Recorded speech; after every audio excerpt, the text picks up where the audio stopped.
Դպրոցների վերջին զանգը սարերի հետևում չէ, կրթական գերատեսչությունն ավանդական դարձած ու կանխարգելիչ նպատակ ունեցող շրջաբերական գրությունն այս տարի ավելի շուտ է հասցեագրել ուսումնական հաստատություններին, որ ավարտական դասարաններում վերջին դաս միջոցառումները նախ անցկացվեն մշակութային կրթության տարվա շրջանակում և լինեն կրթամշակութային բովանդակությամբ, նաև բացառվի պարտադիր դրամահավաքը։ Այդ թվում նաև ծնողների նախաձեռնությամբ կազմակերպված ուղղված սցենարին, լուսանկարահանմանն ու տեսանկարահանմանը, դպրոցների և դասարանների ձևավորմանը, հագուստներին, ավարտական երեկոյին ու նվերներին։ Ավելի ուշ նախարարը թեմային անդրադարձավ ֆեյսբուքյան գրառմամբ։ Այս քաղքենի միջավայրը, որում արժեքների փոխարեն անհարկի ու անպետք ճոխությունը միայն փչացնում է մեր և ձեր երեխաներին։ Երեխաների օրը լավ կանցնի միայն այն պատճառով, որ միասին են իրենց ընկերների հետ, իրենց հույզերի ու օրը լցնող զգացողությունների միջավայրում։ Դրա համար ամենևին պետք չէ, որ մի խցիկը դրոնով վերևից նկարի մեկական խցիկ ամեն անկյունից։ Ճոխությունը էմոցիա չի ավելացնում, ցուցադրականությունը անկեղծության հետ պետք չէ շփոթել։ Ժաննա Անդրեասյանը պարզաբանում է, խոսքն ամենևին այն մասին չէ, թե վերջին զանգի միջոցառումն արգելվում է, ուսուցչին էլ արդեն նույնիսկ ծաղիկ նվիրել չի կարելի, ինչպիսի ընկալումներ ի դեպ եղել են։ Կրկնում է, խնդիրն անհարկի ճոխություններն են, չհիմնավորված և բովանդակության հետ որևէ կապ չունեցող ծախսերը, որոնք հաճախ սոցիալական խնդիր են առաջացնում։ Եվ ամենակարևորը, որ անհանդուրժելի է, երբ որ այդ միջավայրը պարտադրվում է բոլոր ծնողներին,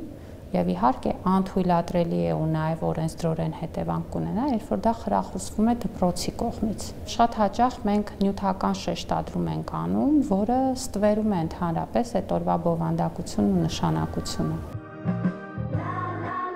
Նախարարը կարևոր է համարում, որ դպրոցի ավարտական միջոցառումները հիմնված լինեն ստեղծագործականության վրա։ Նշում է, գիտի բազմաթիվ դպրոցներ, որոնց հաջողվել է տոնական միջավայր ապահովել առանց մեծ ծախսերի։ Ոչինչ չի խանգարում, որպեսզի օրինակ իրենք տեխնոլոգիայի ուսուցչի հետ կամ համապատասխան հմտությունները կերառելով բեմական դեկորներ ձևավորեն։ Ոչինչ չի խանգարում, որ իրենք կարողանան նաև իրենց ստեղծագործական կարողությունները դրսևորելով տարբեր երաժշտություններ միքս անեն, մոնտաժեն։ Հիմա կներեք, երեխաները շատ ավելի լավ ու հմուտ են այդ բաները իրականացնում։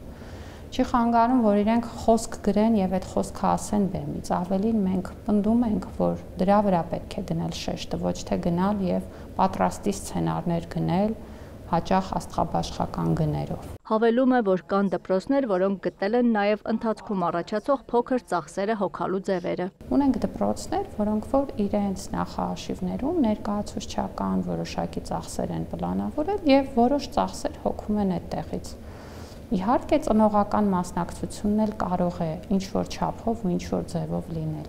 բայց այդ ծնողական մասնակցությունը նախ պետք է լինի կամավոր և պետք է լինի տրամաբանության մեջ։ Նախկինում պարտադիր դրամահավաքի մասին ահազանգերը ստանալով դպրոցներից գրավոր պարզաբանումներ են պահանջվել։ Հիմա արդեն նաև այցեր կլինեն, իրավիճակը տեղում պարզելու։ Եվ ես ինքս էլ պատրաստվում եմ շատ ավելի ակտիվ դպրոցներ այցելել, որպեսզի նաև հասկանամ, թե ահազանգերի որ մասն է, որ իրականությանը համապատասխանում է, իսկ որ մասն է, որ մի փոքր այլ կերպ է ներկայացնում իրողությունը։ Ժաննա Անդրեասյանը նշում է, այն դեպքերում, երբ խոսքը վերաբերի թանկարժեք նվերների ու գումարների, մոտեցումներն ավելի խիստ են լինելու։ Հիշեցնում է հանրային ծառայության մասին օրենքի դրույթը, որը կարող է տարածվել նաև այս դեպքում։ Իսկ օրենքը սահմանում է, որ հանրային պաշտոն զբաղեցնող անձինք և հանրային ծառայողները չպետք է ընդունեն կամ համաձայնեն հետագայում ընդունել նվեր, որը կարող է կապված լինել պաշտոնի հետ։ Նույն օրենքով սահմանվում է նաև թույլատրելի նվերների դեպքերը և նշվում, որ եթե նվերի արժեքը գերազանցում է 60,000 դրամը, ապա այն համարվում է պետական կամ համայնքային սեփականություն և պետք է հանձնել պետությանը կամ համայնքին։ Ինչպես կարելի է վերջին զանգը վերածել չոր, պաշտոնական, հաճախ ուղղակի կեղծ ճառերով ու դրամահավաք պարտադրող միջոցառման, տարակուսում է կրթության փորձագետ Արա Աթայանը։ Ինձ համար ուղղակի հասկանալի չի, ինչու մարդիկ չեն կարողանում դա պարզապես ընդհատել, դա այնքան հեշտ է դա չանել եւ անել ինչ-որ բան, որը հաճելի է առանց դրսից ռեժիսոր ու սցենարիստ հրավիրելու, հասկանաք այդ բաները, հա, որ պետքա դրսից մարդկանց հրավիրեն, որոնք նույնատիպ ամեն տարի տարբեր դպրոցներում նույնատիպ սցենարներ են իրագործում, նույնատիպ բեմադրություններ են անում ու դա համարվում է ծիծաղելի կամ չէ, դա այնքան տխուր տպավորություն է հաճախ թողնում։ Շեշտում է դպրոցում, որտեղ ինքն է աշխատում, բացառվում են խանութից գնված ու թանկ նվերները։ Դրանք լինում են սեփական ձեռքերով պատրաստված։ Ավարտական դասարանի աշակերտներն այդ գործը սկսում են տարեվերջից 2 ամիս առաջ, դասաժամերի ընթացքում։ Նվերներ պատրաստում են առաջինից 12-րդ դասարաններում դասավանդած բոլոր ուսուցիչների համար։ Տուփեր, չգիտեմ, նոթատետրեր, ամեն մեկին տարբեր գույներով ու ինչ-որ բան մեջը գրված, ժամացույցներ, ես շատ տարբեր բաներ եմ հիշում, իմ տանը մենք ասենց բավականին մեծ հավաքածու է ու դա շատ ջերմ է, դա ընդհանրապես ծախսատար չի, դա արվում է էլեմենտար նյութերից, բայց դու գիտես, որ դա արվել է հենց քեզ համար, ջերմությամբ աշակերտների ձեռքերով, ու դա իհարկե հիշատակ է։ Վերջին զանգի օրը ավարտական դասարանցիներն անցնում են 1-ից 11-րդ բոլոր դասարաններով։ Ուսուցիչների եւ հաջորդ տարվա շրջանավարտների հյուսած ծաղկեպսակները գլխին։ Մեկը մյուսին նվեր է տալիս, ձեռագործ խաղալիքներ, տարբեր ստեղծագործությունների կատարումներ եւ այլն։ Յուրաքանչյուր դասարան պատրաստվում է այդ օրվան։ Այս ավանդույթը բոլոր դասարաններով անցնելու դա շատ խորը նշանակություն ունի, որովհետեւ դա թույլ է տալիս իրենց վերհիշել սեփական ճանապարհը, չէ՞ որ նրանք տեսնում են ու լսում են շատ բաներ, բանաստեղծություններ, երգեր կամ տեսարաններ կամ երաժշտական գործեր, որոնք նրանք էլ են ժամանակին անցել։ Նրանք տեսնում են տարբեր տարիքներ, որոնցով էլ նրանք էլ են անցել, մինչև հասել են 12-րդ դասարանի, այսինքն դա կարելի ասել տեսանելի հիշողություն է նրանց համար։ Հաջորդիվ մի սենյակում հավաքվում են շրջանավարտները, նրանց ծնողները, ուսուցիչներն ու տնօրինությունը։ Մենք նստում ենք շրջանով ու այդ օրը մենք հնարավորություն ունենք անկեղծ կիսվելու իրար հետ անցած ճանապարհի վերաբերյալ հիշողություններով, տպավորություններով, նույնիսկ եթե ինչ-որ բանը, որը հաճելի չի, հնչում է, դա էլ է ճիշտ ու լավ, որտեվ երբեմն դա եղել է, դա նորմալ է, դա կյանք է ու մեզ համար դա շատ կարևոր է, դա անկրկնելի ջերմության զգացում է առաջացնում։ Հետո շրջանավարտներն իրենց մեծ կյանք մտնելը նշանավորում են հավաքույթով, որին ուսուցիչները չեն մասնակցում։ Իհարկե, բեմական մեծ միջոցառում նույնպես կազմակերպվում է, որին ևս շրջանավարտներից բացի ամբողջ դպրոցն է ներգրավվում։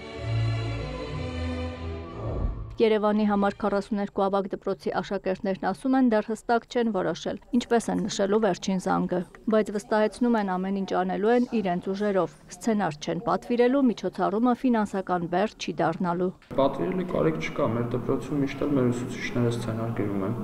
Մենք էլ ենք իրանց օգնում, մեր տարբերակները առաջարկում ենք ու շատ հավեսին բաներ ենք ստանում դրա շնորհիվ։ Մենք բոլորս միասին ենք աշխատում, քննարկումներ ենք անում։ Իրոք մյուս միջոցառումները անգամ պարերը, եթե անգամ վայրս պարենք, մենք կարող ենք ինքներս բեմադրել, որովհետև լավ պարող աշակերտներ ունենք,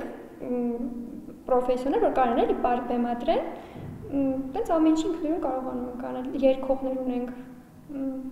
արտասանողներ։ Սցենարը անգամ ուսուցիչները մեզ դրանում շատ օգնում են,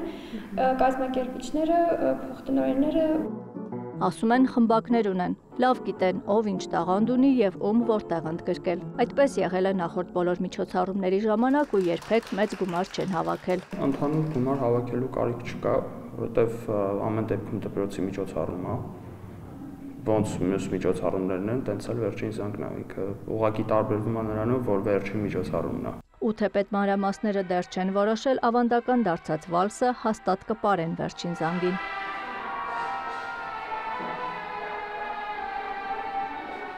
Կրթության, գիտության, մշակույթի և սպորտի նախարարությունն ի դեպ այս տարի հայտարարել է, մշակութային վերջին զանգի կազմակերպումը խրախուսելու նպատակով նախատեսում է անցկացնել միջոցառումների մրցույթ։ Ժյուրին կընտրի լավագույն միջոցառումները կազմակերպած դպրոցները, որոնք կպարգևատրվեն։ Մրցույթի ընթացակարգերը դեռևս կհստակեցվեն։